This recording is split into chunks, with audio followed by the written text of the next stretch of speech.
Meu caro cidadão de bem, eu costumo dizer que dos últimos 2 anos, infelizmente, toda sexta-feira é 13. Sexta-feira 13, você já conhece a história. Hoje eu separei uma sequência de matérias para você aqui, onde você vai entender a bomba política que nós estamos vivendo. É cada crime gravíssimo que foi exposto hoje que te deixa assustado, envolvendo o coração, o núcleo do PT. Para você ter noção, o ex-presidente do PT acaba de ser preso e, pasmem, crime gravíssimo contra crianças. Crime sexual contra crianças. Aquela palavra, pedo, sabe? E isso vai abalar ainda mais a estrutura do PT. As máscaras estão caindo cada vez mais. Como que o partido vai se sustentar? Ontem, a Maria do Rosário deu ataque de pelanca junto aos jornalistas da UOL. Os jornalistas já estão ficando com medo, né, devido ao tamanho da repressão. O ex-presidente Bolsonaro ontem fez uma nota, uma publicação, onde o sindicato dos jornalistas estão reclamando porque os jornalistas estão sendo maltratados no Palácio do Planalto, ou seja, a esquerda está mostrando a sua verdadeira face, e é questão de tempo até tudo isso, sabe, se revelar uma avalanche que vai eliminar de uma vez por todas a esquerda do poder. Também nós vamos falar ainda sobre um desespero gigantesco que aconteceu na esquerda mundial. As últimas projeções sobre a esquerda foram reveladas. Meu amigo, eles estão desesperados. E aí me preocupa, porque eles podem querer ir por tudo ou nada. Inclusive, tem muito figurão bilionário bancando essa turma de esquerda. Saiu uma revelação de um alto valor liberado para a esquerda e não se sabe se esse valor é tão certo assim, tão lícito assim, como eles estão dizendo. Outro ponto que a gente vai falar é o candidato de Bolsonaro. Tem um candidato do Bolsonaro que o cara parece que vai surpreender. Só que prepararam o que ele argumenta que é uma grande armação. Acharam um carro com dinheiro vivo e santinhos desse candidato e dizem que é o do candidato do Bolsonaro. Ele já fala que foi o outro candidato que armou isso, deixou o carro bem localizado para ser encontrado e ainda fizeram denúncia. Dizer que isso é armação, e a gente vai entender. Isso aí pode mudar muita coisa. Inclusive, esse candidato é deputado federal já. Outro ponto que a gente precisa falar também é sobre o uso de deepfakes, de IA. Tem uma teoria da conspiração que diz que o Lula não participou da reunião dos BRICS, foi um IA. Tem outra teoria da conspiração que diz que o Lula nem já está entre nós mais. Hoje foi liberada uma revelação de uso de máscaras realistas e perfeitas. Seria possível uma nação inteira ser enganada com que uma outra pessoa governasse no lugar daquela que foi eleita? A gente vai falar um pouquinho sobre isso. E, por fim, né, o candidato eleito do Lula presenteou todos os petistas e os isentões que deixaram ele ganhar, inclusive, agradecer ao senhor Silas Malafaia, que tiveram cenas de guerra. Realmente, cenas de guerra dentro da cidade.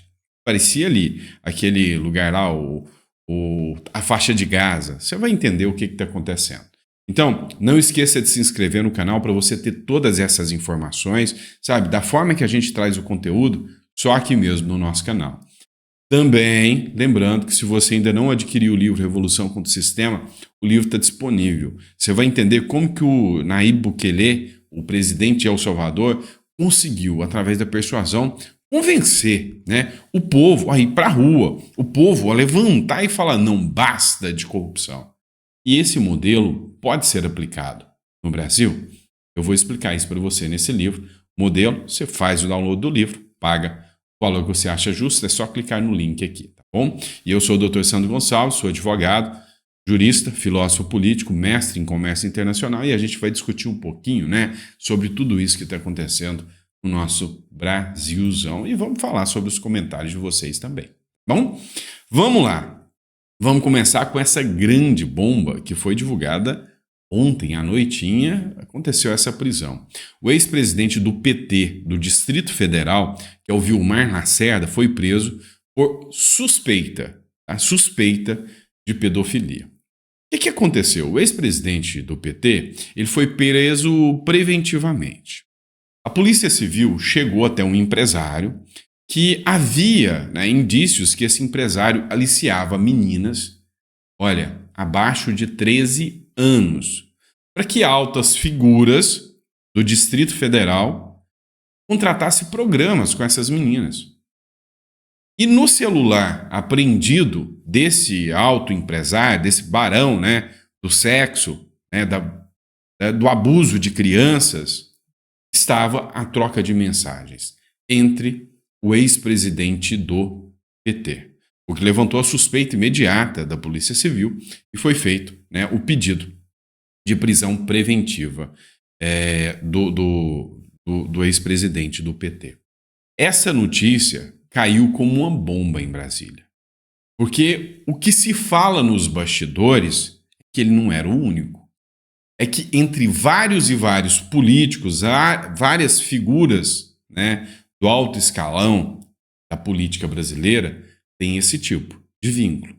E que isso pode ser só a pontinha do iceberg de um grande escândalo que pode estourar aqui dentro do Brasil.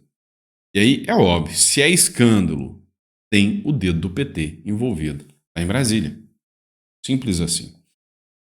Meu desejo é que se cumpra, né, a lei dos homens e a lei de Deus também. Se realmente há, né, essa situação e as trocas de mensagens, segundo reportou a matéria aqui do Correio Brasiliense, lembrando que eu sempre cito a fonte para você, se isso for comprovado mesmo, que as trocas de mensagens, segundo eles, eram límpidas e claras, desejo que vá morfar na cadeia e que a chave seja jogada fora. Só que uma coisa eu tenho certeza, né? Aqui é o Brasil. A probabilidade grande é que na semana que vem responda em liberdade, enquanto os presos do 8 de janeiro vão continuar morfando por 17 anos na cadeia. Porque aqui é o Brasil. E toda sexta-feira no Brasil é sexta-feira 13. Bom, só para deixar claro para vocês. Vamos falar agora do candidato do Bolsonaro, você deve conhecer o Carlos Jordi. E agora uma questão polêmica demais. Eu vou ser sincero com vocês, eu não ponho a mão no fogo por nenhum candidato, mas tem um quê de armação nessa história aqui. Tem uma situação um tanto quanto estranha, né? Polícia Federal apreendeu uma arma de fogo, R$ 500 mil em cash, grana, dinheiro vivo, né? E santinhos do Carlos Jordi dentro de um carro. Bom, dentro de um carro.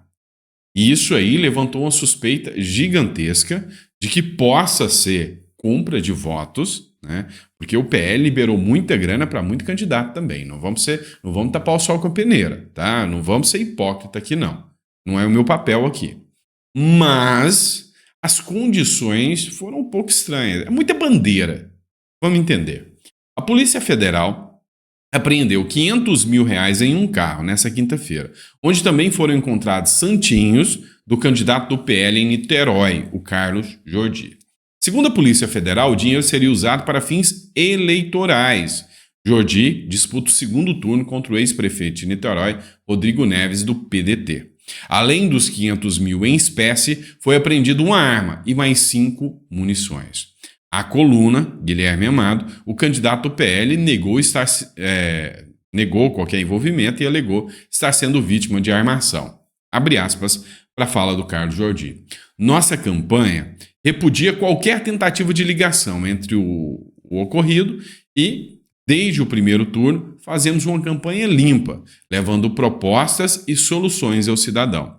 Rodrigo Neves está desesperado e usando a influência para armar e permanecer no poder, disse Jordi, a coluna do Guilherme Amado. Então, o argumento do deputado Carlos Jordi é que, literalmente, isso é uma armação do opositor que estava ali com R$ 500 mil e fez denúncia para que aquilo ali fosse encontrado, né? Que seria muita bandeira, né? Ele estar com os santinhos e com esse dinheiro para compra de votos.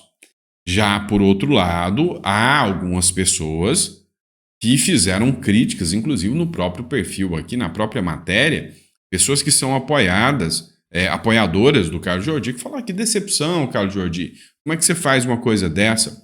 Na sua visão, tá? Eu não faço isso. Eu não ponho a mão no fogo por ninguém, nem de direita e nem de esquerda. Muito menos de esquerda, porque de esquerda a gente já sabe como que é.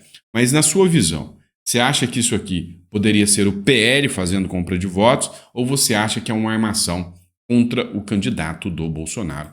Coloca no comentário que eu quero saber. Bom, outro ponto que a gente vai falar: desespero total. Bateu o desespero, ficou biruleibe. Olha só quem está de volta: Donald Trump. E aí, os bastidores dizem que já teve até reunião extraoficial das cúpulas das esquerdas mundiais que estão desesperadas com a volta do homem laranja. O negócio não tá fácil, não. Trump fica à frente de Kamala, divulga Wall Street Journal. Então, vem cá. Deixa eu te explicar uma coisa. Vou te contar um segredo que eu sei que você já sabe, mas vamos fingir que é segredo. Toda vez que você vê uma pessoa de direita aparecer numa pesquisa à frente, é porque essa pessoa de direita está muito à frente. O Wall Street Journal falou: não, o Donald Trump está na frente da Kamala Harris. Então, assim, é mais ou menos o seguinte: se você vê uma pesquisa falando que a esquerda está na frente, é porque provavelmente tem um empate ali. Se você vê uma esquerda mostrando uma diferença gigantesca, como foi o caso do Eduardo Paes, aí você pode até acreditar que o negócio vai ser bom para a esquerda. Mas a via de regra é que é o seguinte: sempre a pesquisa é ao quadrado, né? Então, vem cá, você vota em quem? Na direita. Não, vou computar. Pergunta para outro: você vota em quem? Na direita. Não, seu voto eu não vou colocar aqui, não. Aí chega no outro: você vota em quem? Na esquerda. Nós estamos na porta do presídio, não é? Sua família está aí dentro, presa? Tem uma parte. Sua família também vota na esquerda? Vota. Então, quantos são da sua família? 5? Então tá. Então 5 já vota na esquerda e 1 para a direita. É mais ou menos assim que funciona. Estou mentindo? Não. O Donald Trump abriu liderança estreita na corrida presidencial, conforme eleitores adotam uma visão mais positiva de sua agenda e desempenho, passando uma visão mais negativa de Kamala Harris, segundo uma nova pesquisa do Wall Street Journal. A pesquisa nacional aponta que Trump está liderando Harris por 2 pontos percentuais: 47 para o Donald Trump, 45 para a Kamala Harris, tá? Em comparação com a liderança da vice-presidente, de 2 pontos na pesquisa de agosto do Wall Street Journal. Ou seja, o Donald Trump contra a vice-presidente, né, que é a Kamala Harris, está por 2 pontos percentuais. Está apertado assim? Acho que não. É como eu disse. Pesquisas. Pesquisas dizem que, literalmente, está empatado. Para mim, o Trump está muito à frente. Tanto está à frente que, para bater o botão do desespero desse jeito, é porque o Trump está na frente. O Bill Gates, esquerdista, de left, fez uma doaçãozinha: 284 milhões para a campanha de Kamala Harris. O empresário não declarou apoio à candidata publicamente, mas a doação foi planejada para ser mantida sob sigilo. Só que vazou, tá? Então o senhor Bill Gates, que não vai se ferrar igual o povo americano, passa a ter os acordos e os conchaves, né? Isso aí a gente já está acostumado, de ver empresários bancando a turma aqui e o povo se ferrando. Vai lá, dá o apoio.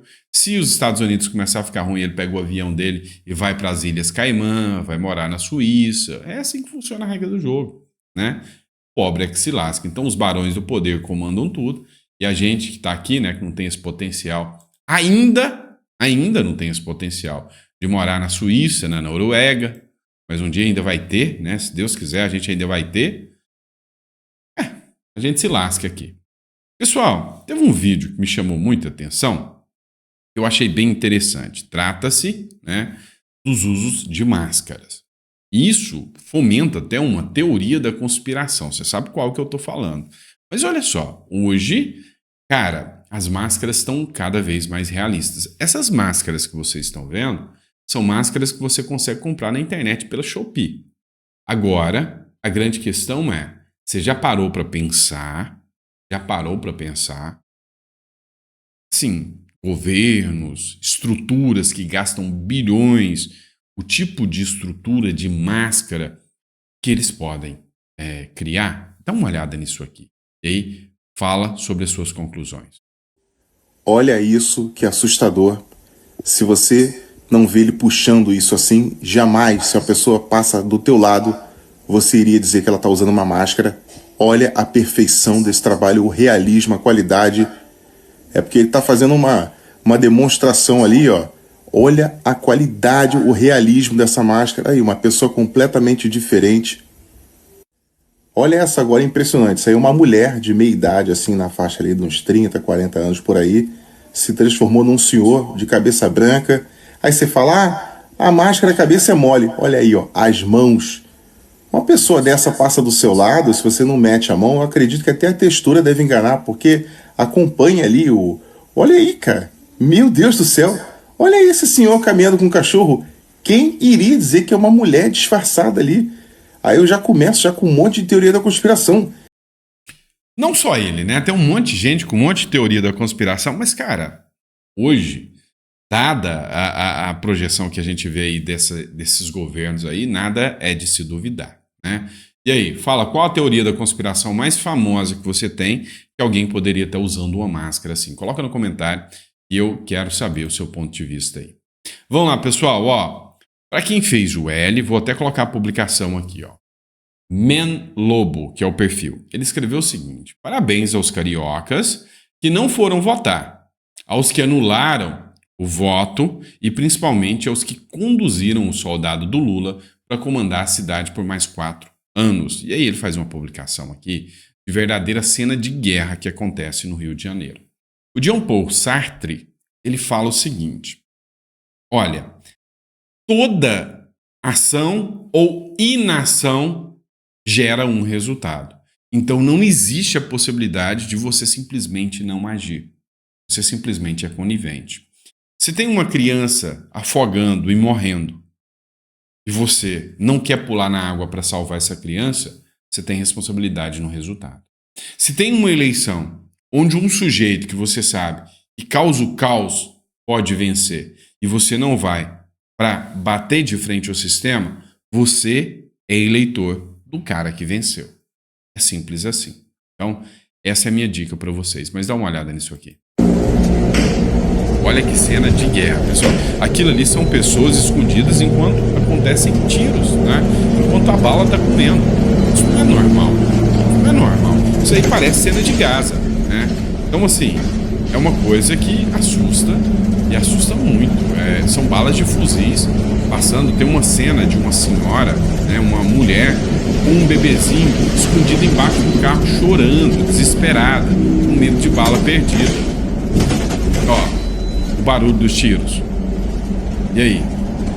Governo do amor, né? Governo do amor. Então, assim, agradeçam Silas Malafaia, Cláudio Duarte, um monte de pastores, Otone de Paula, todo mundo que não quis se posicionar a favor do ramagem, que deixa esse tipo de situação acontecer. Literalmente, né? Como eu disse, não existe ação ou inação da qual você não seja responsável pelo resultado. Bom, vamos lá, pessoal. Matéria do G1 Política. Fux rejeita queixa-crime de Michele Bolsonaro contra a deputada Érica Hilton por crime contra a honra. A Érica Hilton criticou a notícia de que o prefeito de São Paulo, Ricardo Nunes, utilizaria dinheiro público para homenagear Michele Bolsonaro. A deputada também disse que Michele já assumiu com o cachorro de outra família. Cara, assim, é insano, né? A Michele Bolsonaro fez a notícia. Você vê pessoas sendo condenadas por chamar o outro de esquerdopata, de gordola. Assim, as coisas mais insanas. A mulher, né, a Érica Hilton, que é uma deputada trans, ela falou o seguinte: olha, o Ricardo Nunes vai usar dinheiro público para promover a Michele Bolsonaro, e isso não pode. O que aconteceu? Não foi utilizado dinheiro público, o lugar que ia ser feita a homenagem e a concessão de título de cidadã, né, paulista para Michele Bolsonaro foi pago com recursos de um deputado. O que acontece hoje é que o PT sai dando título e homenagem para todo mundo a todo tempo, ninguém reclama, mas no caso da Michele Bolsonaro não pode. E o pior, falou que a Michele Bolsonaro sumiu, né? Roubou um cachorro de uma outra família. Mas não especificou o que, nem como, nem quando, nem onde, nem por quê. Matéria caiu na mão do Fux, ministro do Supremo Tribunal Federal, e ele falou: ah, é direita, tá tudo bem. Se é uma pessoa da direita, vou reclamar. Por quê? Vou reclamar não. Então, arquiva isso aí. Ela não deve nada e a Michele Bolsonaro perdeu a denúncia, né, contra a deputada Érica Hilton. Vamos falar das amizades aqui da esquerda? Pois é, a Venezuela chamou o veto do Brasil à sua entrada no BRICS como gesto hostil e de agressão. Vou contar a historinha para você, tá? História da carochinha, porque eu não acredito também. A Venezuela quer entrar no BRICS. O BRICS deixou há muito tempo já, desde que o Lula assumiu, né, o seu papel de ser voltado para a economia, para ganhar dinheiro, para finanças e para negócios. E o grupo dos BRICS se tornou uma aliança ideológica. Abriram espaço que entrou o Azerbaijão, entrou o Irã, um monte de países que, assim, nada democráticos. E agora querem que a Venezuela entre. O Lula, para não entrar nessa bola dividida, porque estão cobrando a responsabilidade, e com toda razão, porque o Lula foi fiador do Maduro. O Lula foi fiador do Maduro, e se o Maduro está lá hoje é porque o Lula falou: olha, meu companheiro, eu apoio, meu companheiro, vai fazer eleição limpa. Então o Lula foi fiador dele, agora estão cobrando a dívida do Lula. Acontece que o Lula não quer ser visto mais com o devedor, ou seja, com quem deu um golpe de Estado lá na Venezuela. Então, o Lula ainda é amigo? Ah, é. Mas está tentando disfarçar. Então, no caso dos BRICS, na Venezuela tentou entrar, o Lula fez uma notinha dizendo que não aceita, e o Maduro foi para a reunião dos BRICS, sem o Lula, porque o Lula tinha sofrido o acidente, suposto acidente. Chegou lá, conversou com o Putin, e o Putin falou: não, eu vou fazer de tudo para você entrar aqui. E agora o Maduro vem pagar de que, olha, é um ato hostil. Cara, é teatrinho, tá? Venezuela fora do BRICS. E até digo que é teatrinho porque o próprio PT, Partido dos Trabalhadores, reconheceu a vitória do Maduro, o golpe de Estado lá na Venezuela, né? A ditadura da Venezuela chamou o veto do Brasil à sua entrada no BRICS como um gesto hostil e uma agressão. O regime chavista, bem como a ditadura da Nicarágua, foram barrados pelo governo de Luiz Inácio Lula da Silva, pois recentes desentendimentos com os ditadores Daniel Ortega e Nicolás Maduro, né? O que eu entendo aqui é o seguinte: se o Lula realmente fez isso, eu tenho que dar parabéns para o Lula. Vocês não concordam? Não. Rompeu relações com a Venezuela e com a Nicarágua. Se isso fosse verdade, eu teria que dar parabéns para o Lula. Mas eu só vou dar parabéns depois que eu confirmar que isso é verdade, porque isso tem cara, tem jeito, tem cheiro de teatrinho. Então, vamos ser sinceros aqui, eu não vou cair nessa tão fácil, não. E por fim, mas nunca, jamais menos importante, ou melhor, a mais importante de todas, comentário, né, de vocês que colocam aqui nos comentários. Deixa o comentário. O pessoal pediu para mim mudar o comentário para o final do vídeo, tá bom? Então, agora nós vamos jogar o comentário para o final. Foram vocês que deixaram o pedido ali.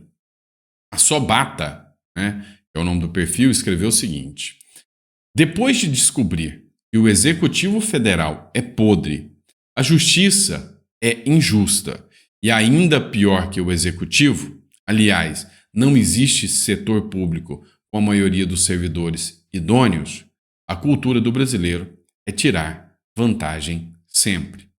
Triste. Infelizmente, essa é uma cultura que existe e que é papel seu e meu mudar isso. Eu estou fazendo a minha parte. Eu estou todo dia tentando trazer consciência, dialogando com vocês, conversando com vocês, explicando a realidade para vocês. E vocês têm que reproduzir isso, têm que replicar isso. Uma das formas é compartilhando os vídeos, porque me ajuda. Estou pedindo aqui, estou juntando o útil ao agradável, me ajuda.